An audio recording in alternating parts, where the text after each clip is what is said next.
Welcome to another edition of the Burrow podcast. I'm your host, Josh, with my co-host here is Cody. We've just had a bit of a long walk back from Amy Park from the game. So, how did you find the walk? I reckon it was a very solid walk. Obviously, if it wasn't raining, it would have made it a lot better. But solid like 3 to 4 kilometre walk. I reckon that was pretty good. Kind of helps you calm down after that game, doesn't it? Yep, especially here in Melbourne. Yeah, well, we're going to talk about the loss that we had against the Storm. Loss number 20 down here. We lost 24-16. What are some of your thoughts on the game? Well, I reckon during the first 13 minutes, there was really solid defence. There was no errors, no penalties at that point, which we have not seen from Rabbitohs or from an opposition that we've played against at all this year so far, like that early. But early on, I reckon we started off well, scoring back-to-back tries after the Melbourne first try. And then obviously just a little bit of an error from Jai Arrow really led to a Melbourne try just before half-time, but really solid first half. Yeah, well, we actually had the lead in that first half. I mean, the Storm scored their first try, and it was kind of like we've been through this all before. But then we got down the other end. I think they threw a forward pass, and we actually made them pay. Jack Whiten scored the first try, and then we scored. After that, we scored another try where Jack Whiten again was involved. Where it went up as no try, but Patoa from the Storm, I believe it was, punched the ball out, and it was deemed played at, and Bailey Bentley Harpy was on the spot to put the ball down for his first NRL try. It looked like we were going to go in the half time, hit the lead, which is a rare thing for us down there. Unfortunately, what happened was a few errors started creeping in our game, a few 6 agains and that. I think there was like about 3 or 4 in a row. Yep, there was. And then they forced a dropout. For some reason, we went for the short dropout, went on a full, and then there was a great tackle by, I believe, Tallis Duncan, forced the ball loose or whatever, and somehow it was called play on. And I don't know about you, but I see those tackles all the time, and they call them knock on every day of the week, but it wasn't to be. You still have to defend. Storm went wide, scored out wide, missed a conversion. We go in half time 10-all, but told me that before the game. I'd take that every day of the week. And there was a bit of a feeling that maybe, just maybe, and they've done it to us a few times down there where we felt like this is the one. There's so many times we got so close on that. The second half, though, wasn't to be.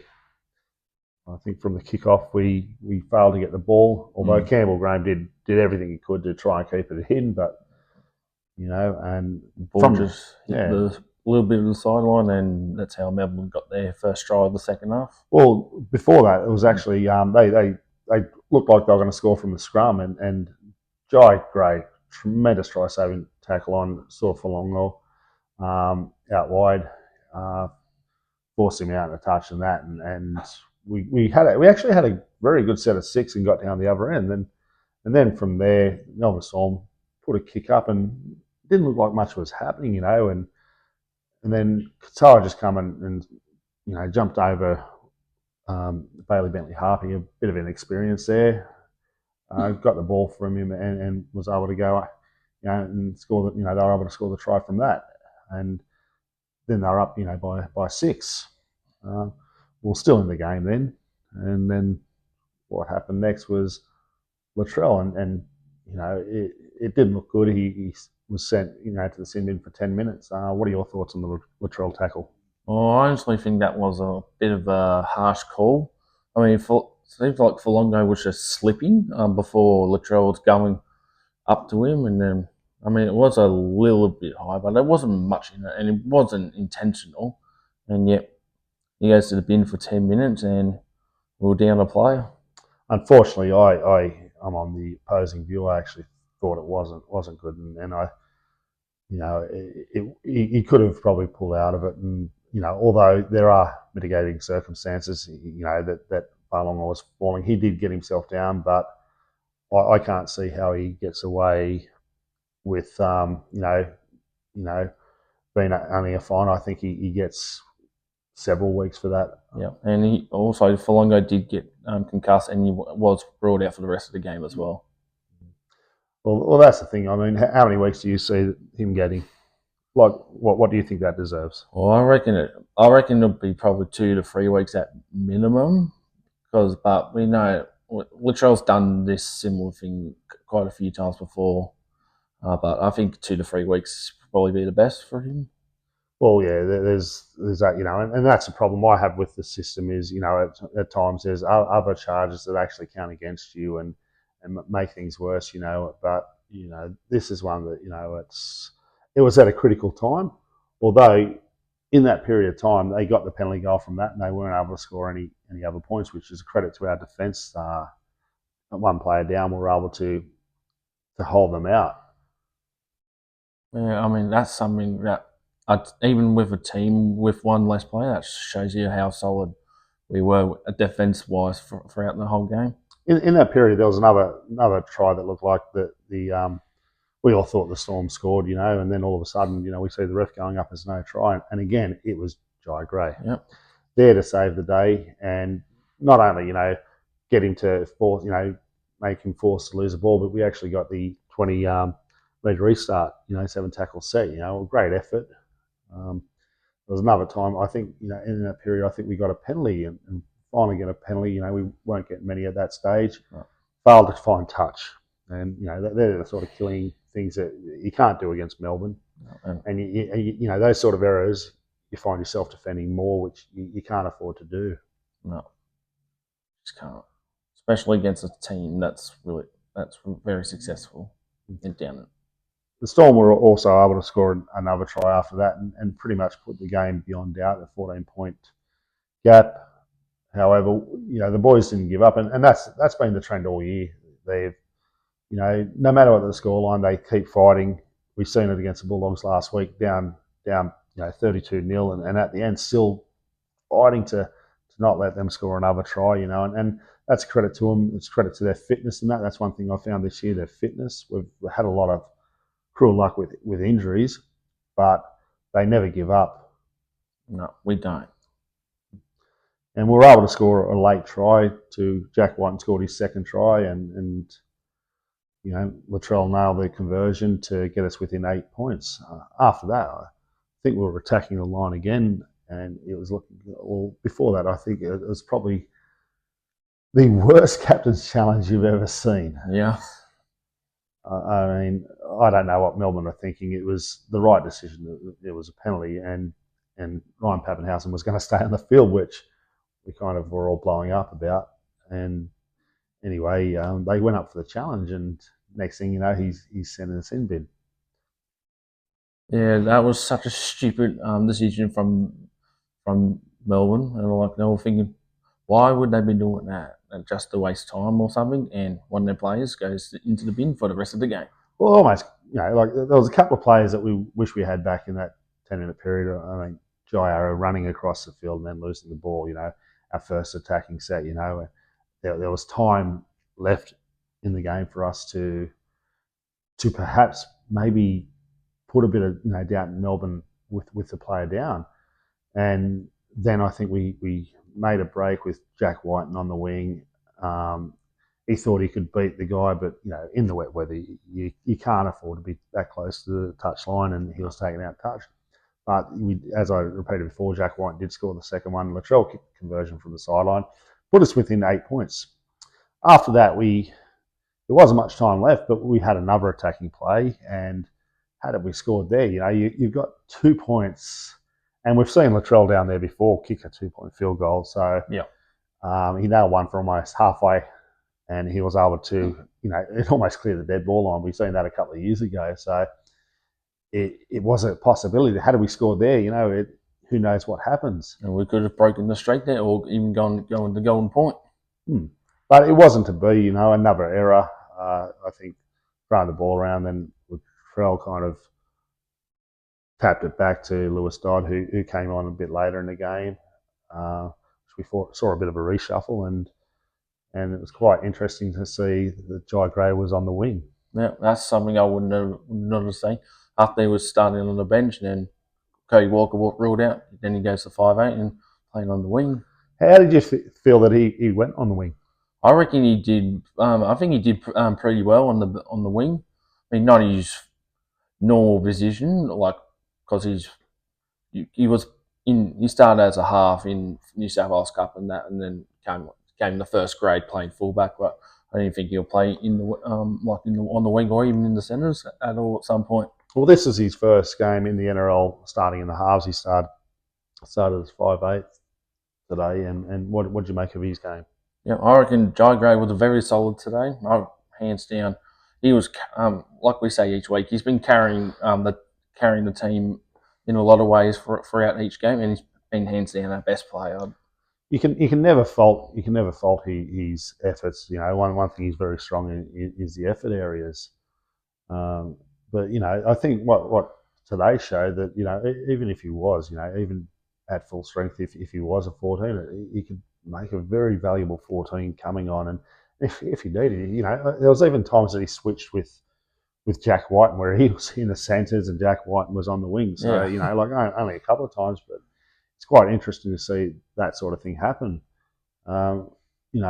What did you make of the halves this week? Because we've changed the halves every week for the last few weeks, and we've had a different combination. What did you make of the halves?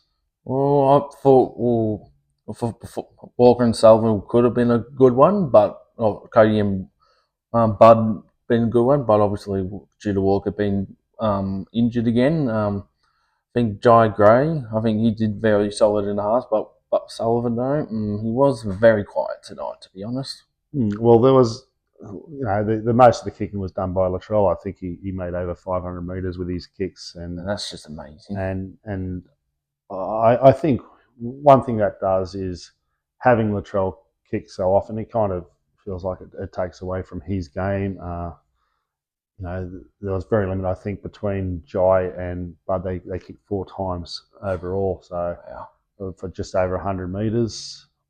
I really think I've said it again. I said it for the Cowboys game that our short kicking game struggled, and I don't know what to do. We've got Cody out, and it looks like with Latrell out. But what do you think the makeup of our halves will be next week? And sorry, our spine. You'd obviously have Pete there. Yeah, I mean, Pete's been very solid.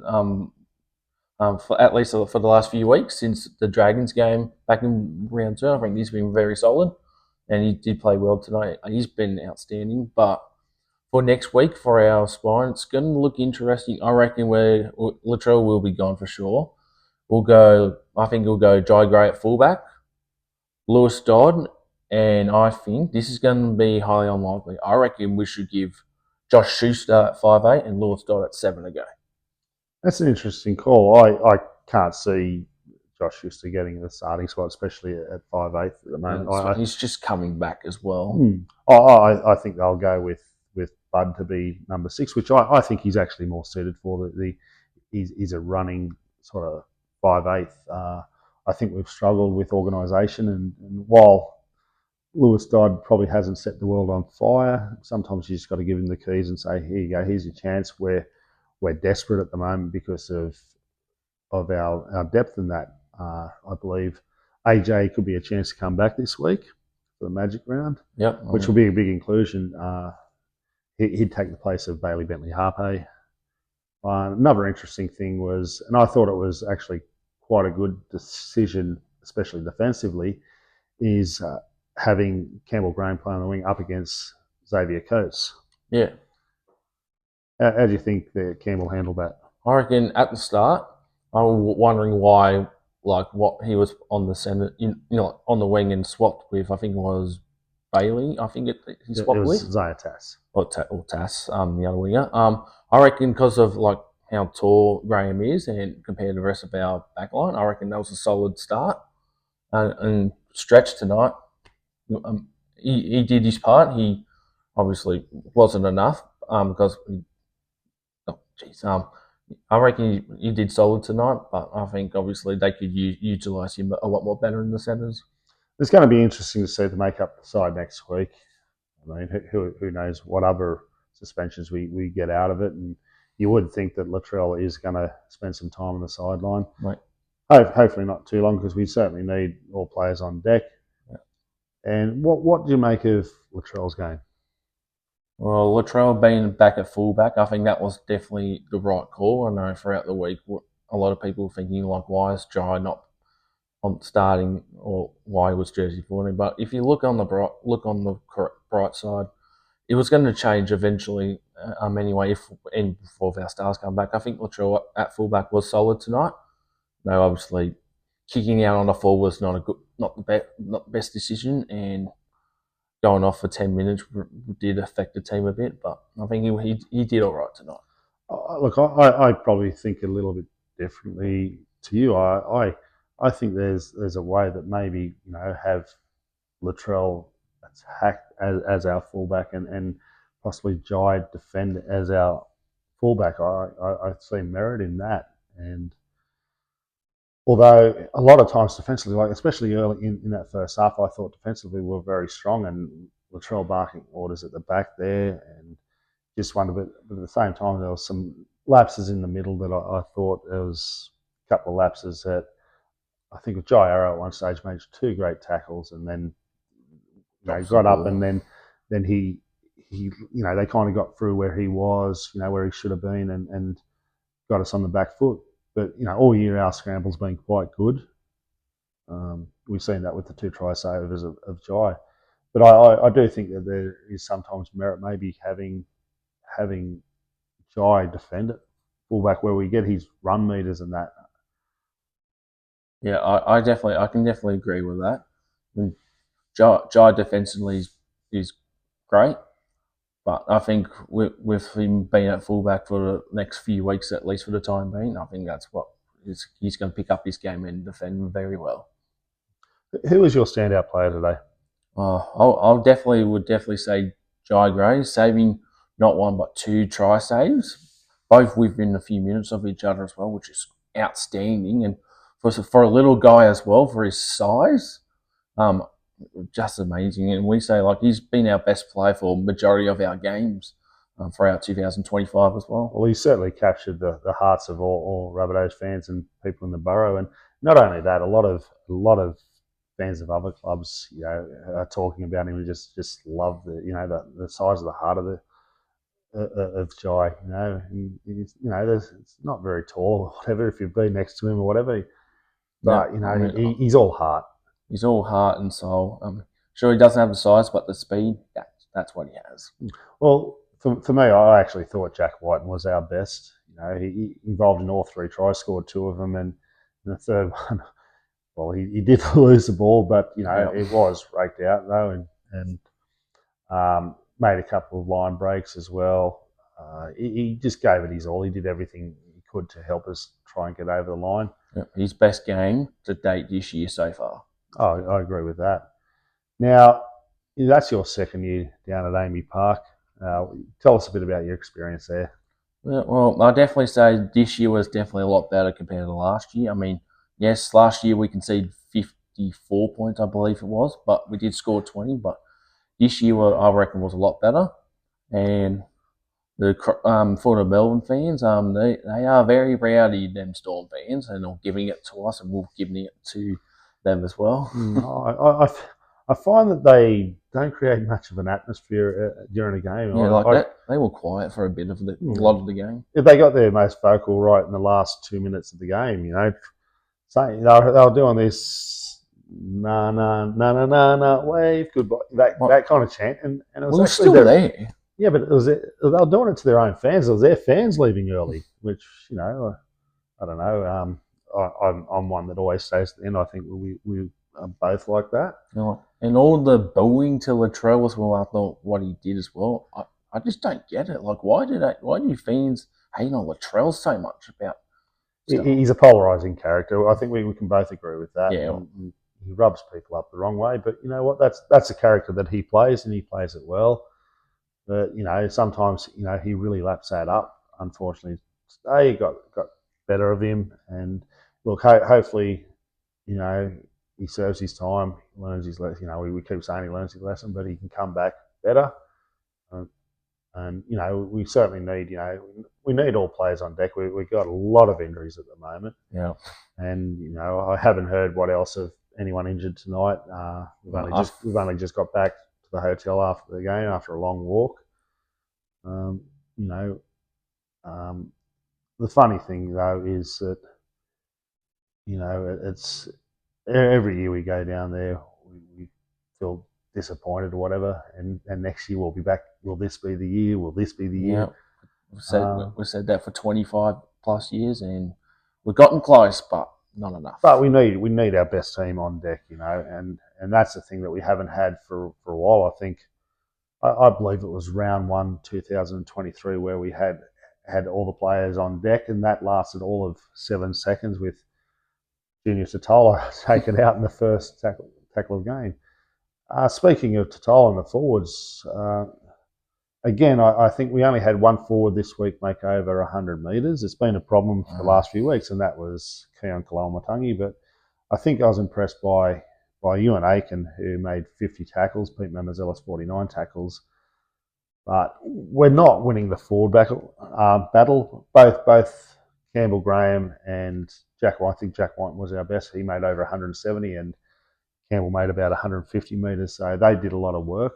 And Tass hasn't been playing well this year, but I reckon tonight he did play good tonight.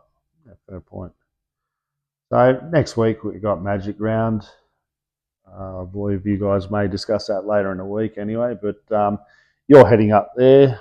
What are your thoughts on Magic Round in itself, the whole concept? Well, I love Magic Round. I've been going up for 2 years now. This will be my third time going across all 3 days, 8 games of footy. I reckon it's a very fun concept.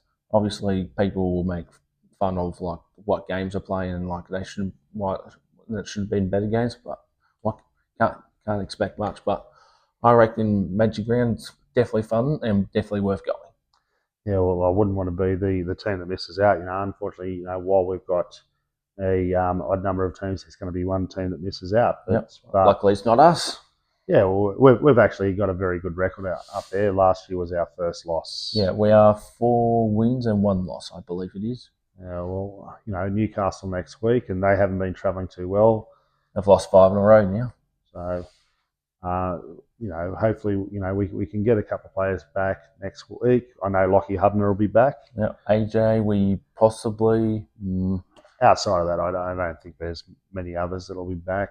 No, I mean, if Latrell doesn't get suspended, that will be a major surprise. Well, we'll find that out tomorrow morning. By the time you've probably all seen this, you probably already know. So we're recording this, straight after the game at the hotel that we're staying at. And you're flying back tomorrow? Yep, flying back 11 a.m. on Saturday morning.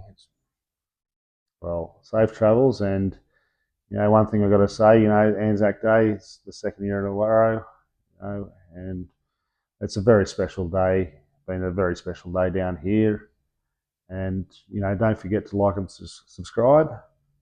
Remember, we've got the Burrow scarves that will be on sale for our game against the Broncos, our home game. If you haven't got them, don't miss out. We've still got a few left, but they will eventually run out, and you don't want to miss out. They're $30 each. You can come see me in aisle 110. That's our regular spot. Make sure you get them. Any last words, Cody? No, just bring on Newcastle next week, and let's just hope we can get our 3-game losing streak done and dusted next week. Well, I'm your host, Josh, joined by Cody, and I'd like to say thank you and enjoy this long weekend.